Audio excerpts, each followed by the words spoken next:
नमस्कार। कभी ऐसा हुआ है कि आप कोई जरूरी काम कर रहे हो और अचानक खट से एक आवाज आए और पूरे घर में अंधेरा? हम सब जानते हैं कि इसका मतलब क्या है। एमसीबी ट्रिप हो गया। या ये छोटी छोटी चीजें जैसे पंखे का धीरे धीरे चलना या सॉकेट में प्लग लगाते हुए वो हल्की सी चिंगारी, ये सब हमारी रोज की जिंदगी का हिस्सा है। बिल्कुल। तो आज हम इन्हीं आम परेशानियों की तह तक जाएंगे। हमारे हाथ एक बहुत दिलचस्प गाइड लगी है, essential electrical trouble shooting and safety guide, और हमारा मिशन है इसके जरिए हमारे घर के इलेक्ट्रिकल सिस्टम की छुपी हुई भाषा को समझना। छुपी हुई भाषा, ये आपने बहुत सही कहा, क्योंकि ज्यादातर लोग तो यही समझते हैं कि बिजली की वायरिंग मतलब दीवारों के अंदर तारों का एक जाल, बस। हाँ, इससे ज्यादा क्या ही होगा। लेकिन असल में ये हमारे घर का, आप कह सकती हैं, नर्वस सिस्टम है। एक जिंदा सिस्टम जो लगातार हमें सिग्नल भेजता है। और अगर हम इन सिग्नल्स को समझ जाएं तो हम अपने घर को बड़े खतरों और बड़े खर्चों से भी बचा सकते हैं। घर का नर्वस सिस्टम, वाह, ये सोचने का एक बिल्कुल नया तरीका है। तो इस हिसाब से वो एमसीबी का गिरना कोई खराबी नहीं हुई, वो एक सिग्नल हुआ। बिल्कुल, एमसीबी का गिरना प्रॉब्लम नहीं है, वो तो आपके घर का पेन रिसेप्टर है। वो चीख कर बता रहा है कि सिस्टम में कहीं कुछ गड़बड़ है।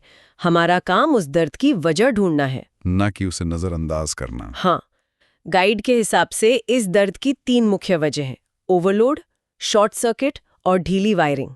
ओवरलोड, शॉर्ट सर्किट और ढीली वायरिंग।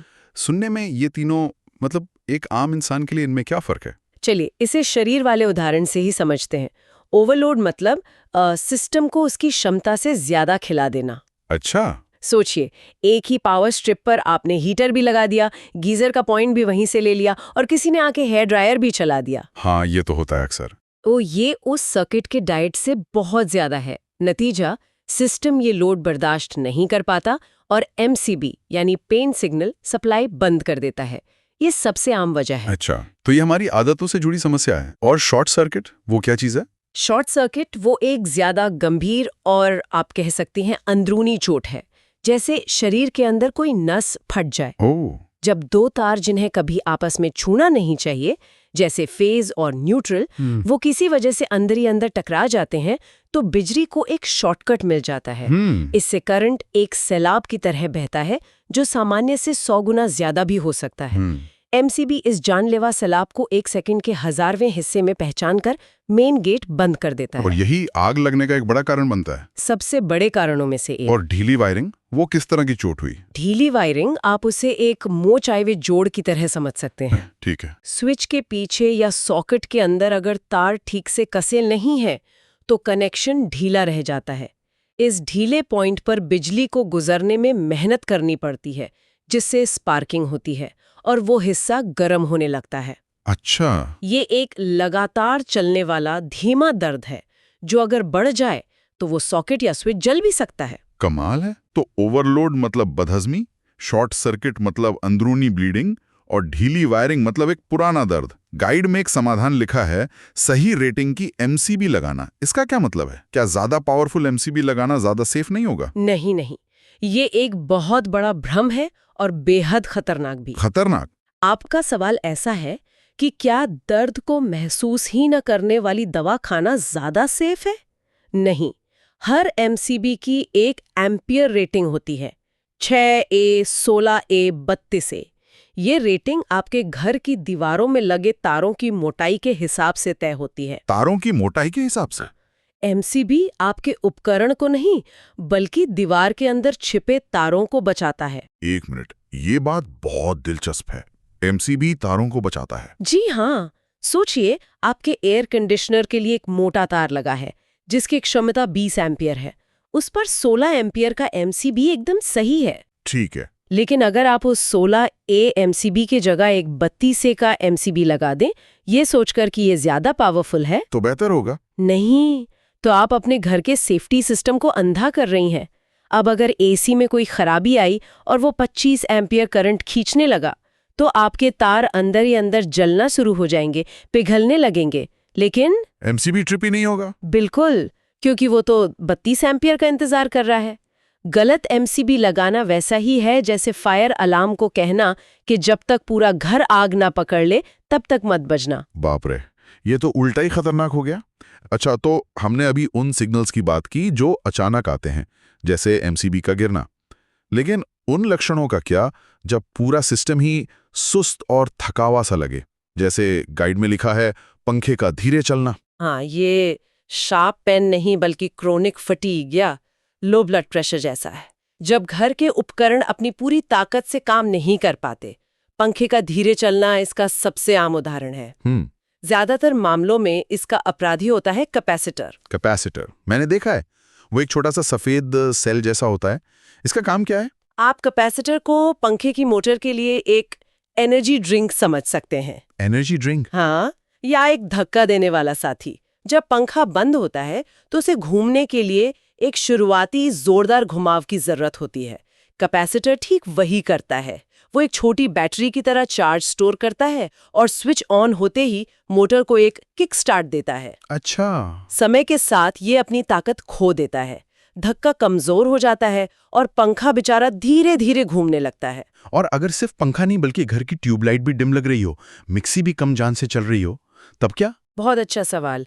अगर शरीर के सिर्फ एक हिस्से में कमजोरी है तो शायद उस हिस्से में दिक्कत है, यानी कैपेसिटर। लेकिन अगर पूरा शरीर ही सुस्त है तो ये लो ब्लड प्रेशर का संकेत हो सकता है, यानी लो वोल्टेज। इसका मतलब है कि आपके घर में पीछे ग्रिड से ही बिजली की सप्लाई कम आ रही है। ये एक व्यापक समस्या है जो आपके हर उपकरण पर असर डालेगी। इसी से जुड़ा सवाल है मोटर का। मान लीजिए पानी की मोटर स्टार्ट ही नहीं हो रही। गाइड कहती है कि वजह कैपेसिटर या वाइंडिंग डैमेज हो सकती है। ये वाइंडिंग डैमेज कितनी गंभीर चोट है? देखिए, कैपेसिटर की खराबी तो एक मामूली मोच जैसी है जो आसानी से ठीक हो जाती है, लेकिन वाइंडिंग डैमेज एक इंटरनल इंजरी की तरह है। ओके। मोटर के अंदर तांबे के तारों की बारीक कॉइल्स होती हैं जिन्हें वाइंडिंग कहते हैं।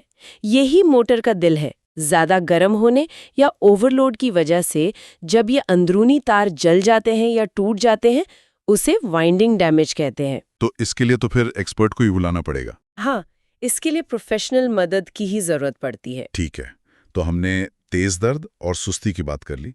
अब बात करते हैं उन छोटे छोटे झटकों या अस्थिरता के संकेतों की, जैसे बल्ब का जलना बुझना, जैसे हम फ्लिकरिंग करते हैं। हाँ, ये शरीर के उन छोटे छोटे ट्विचेस की तरह हैं जिन्हें हम अक्सर नजरअंदाज कर देते हैं। सही कहा। पर वे किसी बड़ी समस्या का शुरुआती संकेत हो सकते हैं। बल्ब का फ्लिकर करना अक्सर एक ढीले होल्डर या खराब बल्ब की वजह से होता है, जिसे हम खुद भी ठीक कर सकते हैं। बिल्कुल, लेकिन अगर नया बल्ब लगाने पर भी यह हो रहा है तो मतलब होल्डर के अंदर के कॉन्टैक्ट्स खराब हो गए हैं और वहां स्पार्किंग हो रही है जो गर्मी पैदा कर रही है। अपने स्पार्किंग की बात की। मेरे घर में भी एक सॉकेट है जिसमें प्लग लगाने पर हमेशा एक छोटी सी टिक की आवाज के साथ चिंगारी निकलती है। मैं सालों से उसे नजरअंदाज कर रहा हूँ। क्या ये खतरनाक है? बहुत खतरनाक हो सकता है। सॉकेट में स्पार्क आने का सीधा मतलब है कि अंदर के टर्मिनल ढीले पड़ गए हैं। अच्छा। प्लग की पेन और टर्मिनल के बीच एक छोटा सा एयर गैप बन जाता है और बिजली को उस गैप को कूद कर पार करना पड़ता है। यही कूद स्पार्क के रूप में दिखती है। और ये स्पार्क गर्मी पैदा करता है, बहुत ज्यादा गर्मी, जो धीरे धीरे प्लास्टिक को पिघला सकता है, तारों के इंसुलेशन को जला सकता है और आग का कारण भी बन सकता है। इसे तुरंत बदलवाना चाहिए। इसी से जुड़ी एक और बात गाइड में है, प्रॉपर अर्थिंग। कहा जाता है कि ये बहुत जरूरी है। ये अर्थिंग आखिर है क्या और ये हमें बचाती कैसे है? अर्थिंग हमारे इलेक्ट्रिकल सिस्टम का एयरबैग है। एयरबैग? हाँ, या पैराशूट। यह एक ऐसी सुरक्षा प्रणाली है जो तब काम आती है जब सब कुछ गलत हो जाता है। सोचिए, आपकी वॉशिंग मशीन के अंदर कोई तार कटकर उसकी मेटल बॉडी से छू गया। बाप रे। अब उसकी पूरी बॉडी में करंट दौड़ रहा है। जैसे ही आप उसे छुएंगे, करंट आपके शरीर को अपना रास्ता बनाकर जमीन में जाने की कोशिश करेगा और नतीजा घातक हो सकता है। और अर्थिंग होने पर क्या होता है? अगर प्रॉपर अर्थिंग है तो उस मशीन की बॉडी से एक मोटा हरा तार पहले से ही जमीन से जुड़ा होता है। ठीक है।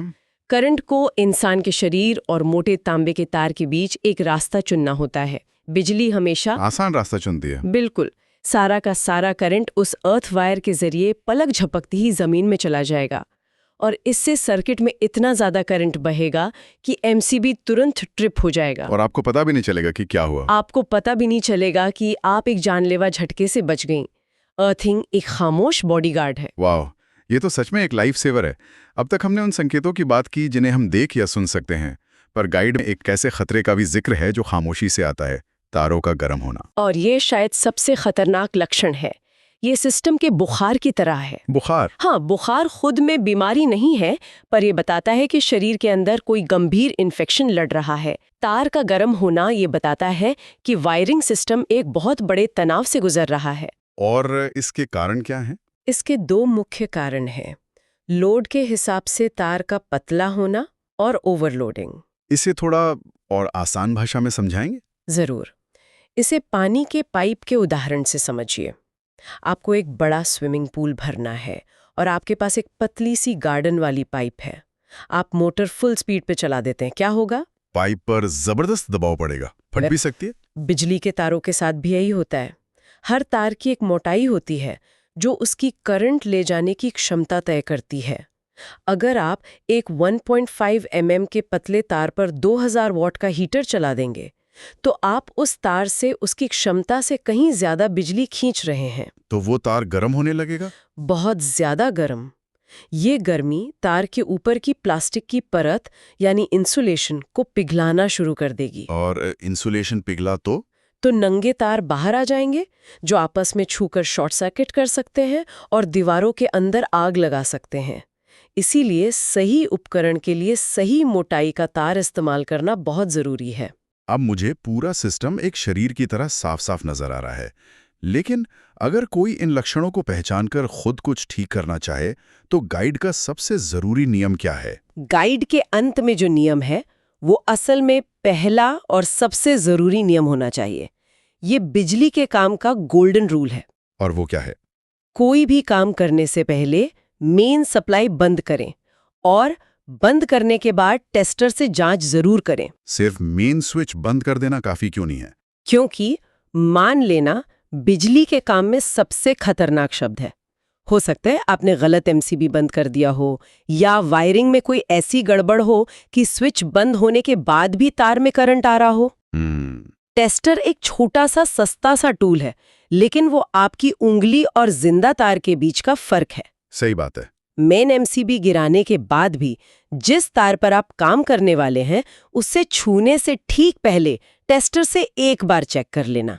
ये एक छोटा सा कदम है जो आपको जीवन भर के पछतावे से बचा सकता है। तो आज की हमारी इस पूरी बातचीत का निचोड़ यही है कि हमारे घर का इलेक्ट्रिकल सिस्टम हमसे लगातार बात करता है। हाँ। एमसीबी का गिरना एक चीख है, पंखे का धीमा होना एक थकान भरी आ और सॉकेट की चिंगारी एक चेतावनी भरी फुसफुसाहट। क्या बात है। अगर हम इन संकेतों की भाषा सीख लें तो हम एक बड़े हादसे का इंतजार करने के बजाय समय रहते अपने घर को सुरक्षित बना सकते हैं। बिल्कुल सही कहा आपने।